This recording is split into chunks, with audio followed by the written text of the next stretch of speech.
Hey guys, I'm Tony and welcome to my channel, and in this video I'm going to show you how to take out some high points along the seams if you put it down like a concrete subfloor. I was laying down this floor and we're kind of abutting some seams, and I noticed some of the seams were higher than the others, like some of the edges. So we're going to put a vinyl floor down in this bathroom that we've been working on. Whether it's like vinyl or tile, you're going to want to make sure that the floor is like nice and smooth and even. So I'll show you a pretty cool trick. But before I get started on that, remember, if you like the video, give it a thumbs up and subscribe to the channel. You don't want to miss anything. Alright, so on some of my seams right here, like running my hand along it, some of the floor is a little bit higher. I know the floor underneath is perfectly straight. We vacuumed it. We picked up every little speck that was under there.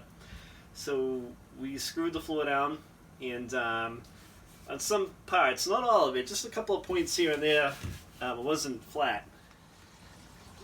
So this floor has a little bit of give to it, and what you don't want to do is you don't want to take like a hammer like this and bang on it, because it can dimple it, and you're going to end up with uneven spots. So what I did is, if you take a piece of wood like this, and if you like have a raised edge, you can line it up on the raised edge, and it's kind of used like a rubber mallet or like a heavy hammer. Hey Fanny, get out of here from me, buddy.